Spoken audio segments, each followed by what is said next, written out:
महापालिकेनंतर आता महाराष्ट्राच्या राजकारणातही दोन्ही राष्ट्रवादीचे एकत्र येण्याचे संकेत अजित पवारांनी दिले। TV9 मराठीला दिलेल्या मुलाखतीत जिल्हा परिषदेच्या निवडणुकीनंतर पुढचा विचार करू असं अजित पवार म्हणाले। तर पिंपरीत रोहित पवार अजित पवारांच्या मंचावरही प्रचाराला आले। पाहूया।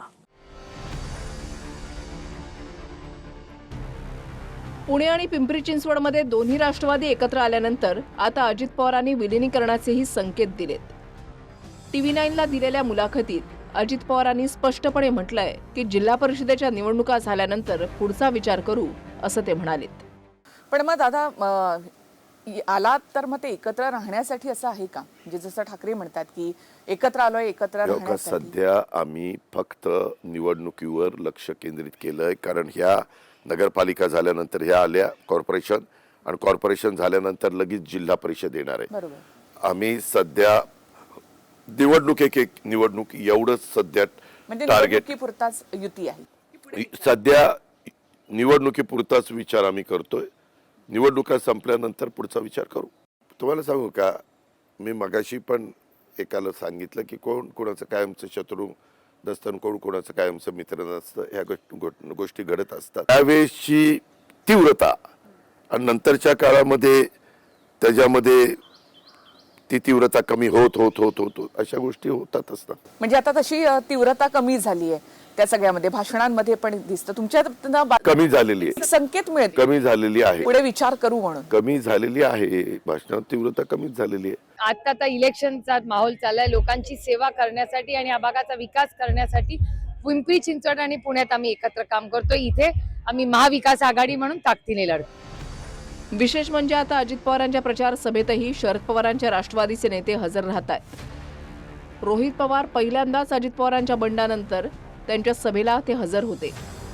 अजित पवारांची राष्ट्रवादी भाजपसोबत सत्तेत आहे, पण शरद पवारांची राष्ट्रवादीनेही अजित पवारांसोबत येण्याचं ठरवलं। तर मग भाजपसोबत की भाजप विरोधात हाही प्रश्न आहे। त्यावर अजित पवारांचं काय मत आहे तेही ऐका। आता कुठेतरी हे सगळं निवळतंय आणि एकत्र येण्यासंदर्भात चर्चा पुढे होऊ शकते दादा। प्रत्येकाने आपल्या आपल्या सद्विवेक बुद्धीला स्मरून त्याच्यातनं काय अर्थ काढायचा ते प्रत्येकाला काढायला पूर्ण अधिकार आहे। ते सगळ्यांच्या चर्चा विनिमय करून घ्यायचा असतो। त्यावेळेस त्या गोष्टी आम्ही चर्चा करून पुढे काय करायचं ते ठरवू। दादा आता हे सांगून टाका की पत्रकारांच्या तोंडात साखर कधी पडणारी? मी सांगितलं ना, इतरांच्या तोंडात ज्या दिवशी पडणार आहे त्याच दिवशी पत्रकारांच्या तोंडात पडणार आहे। पुणे आणि पिंपरीमध्ये अजित पवार आणि भाजपच्या नेत्यांमध्ये शाब्दिक चकमकही वाढली। अजित पवारांनी महापालिकेमधील सत्ताधारी राहिलेल्या भाजपलाच भ्रष्टाचारी राक्षस म्हटलं आणि त्यानंतर भाजपच्या शेलारांनी अजित पवारांना सावरकरांवरून घेरलं। आम्ही सावरकरांचे भक्त असून सावरकरांची भूमिका अजित पवारांच्या राष्ट्रवादीलाही मान्य करावीच लागेल, नाहीतर विरोधात गेल्यास विरोधात असा इशाराच शेलारांनी दिला। पण सावरकरांवरील भूमिका निवडणुकीनंतर मांडणार असल्याचं अजित पवारांनी सांगितलंय। मी कधीच म्हटलं वीर सावरकरांच्या बद्दल काय, हे तुमचं तुम्हीच बोलता, तुमचं तुम्हीच प्रश्न निर्माण करता। दादा भाजप म्हणते, आशिष शेलार म्हणाले होते। नाही, आशिष शेलारांनी काय म्हणतो त्यांचा त्याबद्दल मी मीडियाला सांगितलं ना। आता माझ्या पुढं निवडणूक हा महत्वाचा मुद्दा आहे। ह्या निवडणुका संपल्यानंतर मी माझी भूमिका त्या ठिकाणी मांडली, आणि ज्यांनी ह्या देशाच्या स्वातंत्र्याकरता, देश स्वतंत्र होण्याकरता ज्यांनी ज्यांनी योगदान दिलेलं आहे त्यांचा आदर आपण त्या ठिकाणी करतोच।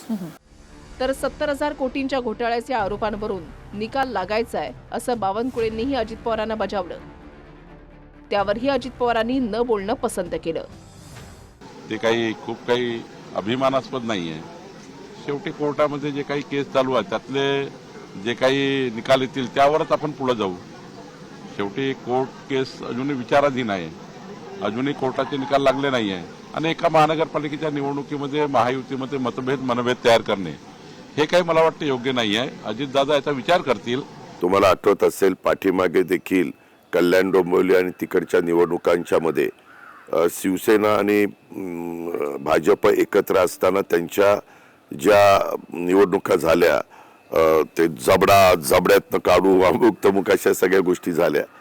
ते तेवढ्यापुरतं असतं, परंतु आम्ही पण तारतम्य बाळगलं पाहिजे आणि सगळ्यांनीच त्याबद्दल विचारपूर्वक बोललं पाहिजे, हे मात्र बरोबर आहे. प्रत्येकाने काय बोलावं हा ज्याचा त्याचा अधिकार आहे.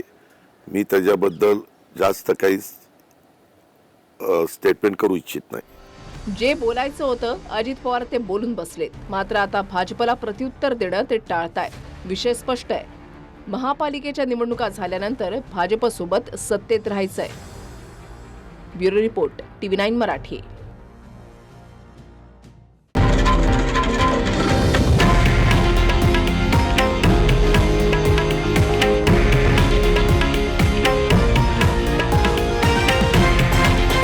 हे आहे देशातील नंबर 1 न्यूज नेटवर्क आणि आपण पाहत आहात TV9 मराठी, एकमेव.